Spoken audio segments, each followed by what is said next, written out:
Dentre os inúmeros mistérios contidos na Bíblia Sagrada, um dos assuntos que, sem dúvida, deixa muita gente intrigada e curiosa é: qual a identidade do Anticristo? Como e quando ele irá aparecer? Onde será? Será que ele irá aparecer de chifres e vermelho? No vídeo de hoje, iremos falar das 7 facetas do Anticristo que a Bíblia nos revela. Fala, querido! Seja bem-vindo ao meu, ao seu, ao nosso canal. Temos uma grande equipe trabalhando diariamente para que você e toda a sua família tenham semanalmente um conteúdo de qualidade e, ao mesmo tempo, edificante. E você pode nos ajudar a continuar o nosso trabalho se inscrevendo neste canal. E você pode também comentar os vídeos que você achou interessantes. Se você não achou, também não tem problema nenhum. O importante é que você participe e que você dê a sua opinião. Já aproveita e seja um missionário aí no seu dedo, mandando esse vídeo para todo mundo que você ama. Deus te abençoe. Falou, querido. É uma ilusão acharmos que o Anticristo aparecerá com uma forma medonha de diabo, cheirando a enxofre e com um tridente nas mãos. Muito pelo contrário, a Bíblia nos alerta e sinaliza a respeito da maneira ardilosa e conveniente com que o antimessias irá se revelar para o mundo. E justamente para que o enganador não convença os eleitos, e baseado em alguns dos vários textos bíblicos a respeito do fim, que vamos falar da maneira diabólica que o homem da perdição irá aparecer. Primeiro aspecto: o homem mais estimado do mundo. E também recebeu autoridade sobre todas as tribos, nações, línguas e raças. Esse rei fará com muitos povos um acordo que durará 7 anos, mas quando passar metade desse tempo, ele acabará com os sacrifícios de animais e as ofertas de cereais no templo. O grande terror será colocado no lugar mais alto do templo, e ali ficará até que aquele que fez isso seja destruído, conforme Deus resolveu. A profecia de Daniel, que está direcionada primeiramente para o povo de Israel e que também terá impacto no mundo, deixa claro que o Anticristo será um homem estimado e querido em todas as nações do mundo, tendo autoridade para firmar um pacto global, ou seja, o antimessias terá um discurso globalista de um bem comum e não voltado apenas para a sua nação, como é o perfil de outros líderes nacionalistas como Donald Trump, Vladimir Putin, Jair Bolsonaro, entre outros. Eu estou cada vez mais convencido de que o Brasil tem hoje as condições, tem a oportunidade de se sentar na mesa de 4, 5, 6 países que vão definir a nova ordem mundial. O falso Cristo terá poder, autoridade e a simpatia do mundo e trará uma sensação de paz para todo o globo, inclusive para Israel, que há tantos milênios almeja a paz, possibilitando até a reconstrução do templo, como afirma o versículo de Daniel. Segundo aspecto: não reconhecerá o Filho de Deus. Quem é o mentiroso, senão aquele que nega que Jesus é o ungido? Este é o Anticristo, aquele que nega o Pai e o Filho. A primeira carta de João também deixa claro que o falso Messias obviamente irá negar que Jesus é o Filho unigênito de Deus, até porque o próprio falso Cristo fará de tudo para que Israel e o mundo o reconheçam como verdadeiro Messias através da pacificação política, da reconstrução do templo e possivelmente também fará um acordo entre as maiores religiões monogâmicas, ou seja, que adoram apenas um Deus, derivadas de Abraão. Algo semelhante já existe há anos, já tem nome e até planejamento de templo. A religião ecumênica chamada Crislã já é realidade e já tem acordos assinados entre os maiores líderes do islamismo e do romanismo. criando assim uma plataforma conveniente para o que virá a ser também uma das estratégias do anticristo para o estabelecimento de uma única religião, onde ele, o falso Cristo, tentará se exaltar acima de Deus, requerendo toda a adoração da humanidade para si. Os líderes dos católicos e dos muçulmanos estão mais próximos. He entered the stadium to tens of thousands chanting his name. Was as if the Holy Spirit truly was present among us. By inviting Pope Francis to the Arabian Peninsula, the UAE is hoping to send a message to the rest of the Arab world that religious tolerance and freedom is the future. It's a call to get on the right side of history. Mas é claro que, inicialmente, isso será mostrado de uma maneira branda e conveniente para todo mundo, pois já é frequentemente discutido que a divergência das religiões tradicionais é um dos principais disseminadores de ódio e guerra do mundo. Minha discordância, por exemplo, de um livro recente que eu li, chamado The God Delusion, o autor, tratando do ateísmo que ele milita, ele chega e diz: imagine um mundo sem guerras, imagine um mundo sem atritos, imagine um mundo sem Deus. Esse mundo é possível, basta eliminar a religião. Não deixem que ninguém os engane com nada disso, pois, antes desse dia, terá de acontecer a revolta contra Deus, e terá de aparecer o perverso, que está condenado a ir para o inferno. Ele será contra tudo o que as pessoas adoram e contra tudo o que elas acham que é divino. Ele irá se colocar acima de todos e até mesmo vai entrar e sentar-se no templo de Deus e afirmar que é Deus. Terceiro aspecto: a bênção do falso profeta. Pois aparecerão falsos cristos e falsos profetas que realizarão sinais e maravilhas para, se possível, enganar os eleitos. Por isso, fiquem atentos. Avisei-os de tudo antecipadamente. Foi permitido ao monstro se gabar da sua autoridade e dizer blasfêmias contra Deus. E a besta abriu a boca para blasfemar contra Deus e amaldiçoar o seu nome e o seu tabernáculo, os que habitam nos céus. A palavra também nos afirma que o falso Messias terá êxito em todos os seus planos, e por conta da permissão de Deus, ele irá prosperar por um tempo que já está determinado. E para passar por verdadeiro, o falso Cristo terá também um falso sacerdote ou um falso profeta que irá evidenciar e apontar para os seus prodígios enganosos e afirmará que o enganador é o Salvador da humanidade.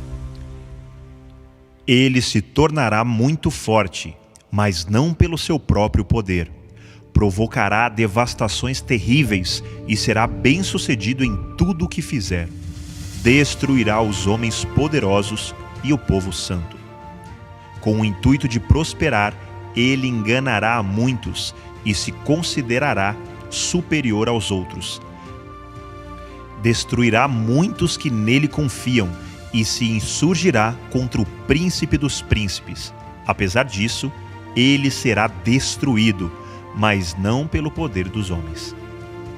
Por conta do sucesso de seus planos, o enganador irá blasfemar contra Deus e contra tudo o que é santo. Com o discurso de ter consertado o mundo, afirmará que ele é o Deus suficiente para a humanidade. Mas é claro que isso é uma mentira e que no tempo devido ele será destruído pelo sopro da boca do Messias verdadeiro, como afirmam as Escrituras. Então será revelado o perverso, a quem o Senhor Jesus matará com o sopro de sua boca e destruirá pela manifestação de sua vinda. Quarto aspecto: a besta e o dragão. É importante ressaltarmos que o antimessias será um homem que agirá sendo influenciado e tendo a autoridade e poder no mundo dada por Satanás por permissão de Deus. E disse-lhe o diabo: Dar-te-ei a ti todo este poder e a sua glória, porque a mim me foi entregue, e dou a quem eu quero. Portanto, se tu me adorares, tudo será teu. A vinda deste perverso é segundo a ação de Satanás, com todo o poder, com sinais e com maravilhas enganadoras. Por um período de tempo, o antimessias será apenas um homem que adora ao diabo, e por isso agirá com o poder de Satanás. Mas não será o próprio Satanás, até que se cumpra também o que está escrito. Houve então uma guerra no céu. Miguel e seus anjos lutaram contra o dragão, e o dragão e seus anjos revidaram. Mas estes não foram suficientemente fortes, e assim perderam o seu lugar no céu. O grande dragão foi lançado fora. Ele é a antiga serpente, chamada Diabo ou Satanás, que engana o mundo todo. Ele e os seus anjos foram lançados à terra. O dragão passou à besta o seu poder, o seu trono e grande autoridade. Notei que a besta parecia ter sofrido um golpe mortal em sua cabeça. Contudo, tal ferimento de morte foi curado, e toda a humanidade ficou maravilhada e seguiu a besta. Passaram a adorar o dragão, o qual tinha transferido a autoridade à besta. Após se cumprir o que está escrito, o próprio Satanás agirá dentro do homem perverso, transferindo seu espírito e seu poder para dentro do anticristo, e o mundo adorará ao diabo. Adoraram o dragão, que tinha dado autoridade à besta, e também adoraram a besta, dizendo: quem é como a besta? Quem pode guerrear contra ela? Quinto aspecto: o falso profeta. A queda de Satanás ocorreu por conta de seu desejo insano de ser igual a Deus. Como você caiu dos céus, ó Lúcifer, estrela da manhã, filho da alvorada. Como você foi atirado à terra, você que derrubava as nações, você que dizia no seu coração: subirei até os céus, erguerei o meu trono acima dos anjos de Deus. Eu me assentarei no monte da Assembleia, no ponto mais elevado do Monte Santo. Subirei mais alto do que as mais altas nuvens, e serei como o Altíssimo. Mas às profundezas do Sheol você será levado, irá ao fundo do abismo. Então, por toda a história, Satanás tenta copiar de uma maneira distorcida e diabólica os feitos de Deus. E assim, como houve um plano divino para que o grande profeta João Batista preparasse o caminho do Messias, Satanás também terá o seu falso profeta para preparar e apontar o caminho do anti-Messias. Então vi outro monstro, o falso profeta, que subia da terra. Ele tinha 2 chifres, parecidos com os de um carneiro, mas falava como um dragão. Usava toda a autoridade do primeiro monstro, o anticristo, na sua presença, e forçava a terra e todos os que moram nela a adorarem o primeiro monstro, o anticristo, aquele cuja ferida mortal havia sido curada. Esse segundo monstro fez coisas espantosas, fez com que caísse fogo do céu sobre a terra, na presença de todas as pessoas, e enganou todos os povos da terra, por meio das coisas que lhe foi permitido fazer na presença do primeiro monstro, o anticristo. O falso profeta disse a todos os povos do mundo que fizessem uma imagem em honra ao outro monstro, o anticristo, que havia sido ferido pela chaga de morte e não havia morrido. O segundo monstro recebeu o poder de soprar vida na imagem do primeiro monstro, para que ela pudesse falar e matar todos os que não a adorassem. Sexto aspecto: estar em todo lugar e saber tudo o que você faz. Após o rompimento do acordo que acabará com a falsa paz, o anticristo irá mostrar a sua face maligna e se tornará um verdadeiro ditador. irá destruir todo aquele que não aceitar o seu governo e não se curvar às suas leis. Para isso, ele precisará saber onde estão e quem são os rebeldes. E foi-lhe permitido fazer guerra aos santos e vencê-los. Como falamos anteriormente, Satanás sempre tenta copiar a Deus, que é onisciente, onipresente e onipotente. Para isso, o anticristo, que não tem os atributos de Deus, usará da tecnologia para monitorar a todos, estar em todos os lugares e saber tudo sobre todo o homem. Algo que já está acontecendo no mundo permitirá de uma forma mais abrangente que o governo único saiba o que você pensa, o que você gosta, o que você faz, onde você está e onde você irá. 7º aspecto: Mamon dentro do homem. Não é surpresa para ninguém que o dinheiro e o poder que ele traz desde os tempos mais antigos sempre foi o maior alvo da ganância humana. Por ele, nações já se destruíram, reinos já foram dizimados, por ele, homens maus matam, morrem e também muitos homens bons já se corromperam. Pois o amor ao dinheiro é a raiz de todos os males. Algumas pessoas, por cobiçarem o dinheiro, desviaram-se da fé e se atormentaram com muitos sofrimentos. Depois do próprio Deus, Satanás talvez seja o maior antropólogo deste mundo, que estudou e analisou o homem minuciosamente por milênios e sabe como a humanidade ao longo de sua história se perdeu e se desviou do caminho reto por conta de sua ganância. E é claro que essa fraqueza do homem será muito explorada no reinado do anticristo. E ele obrigou todas as pessoas, importantes e humildes, ricas e pobres, servas e livres, a terem um sinal na mão direita ou na testa.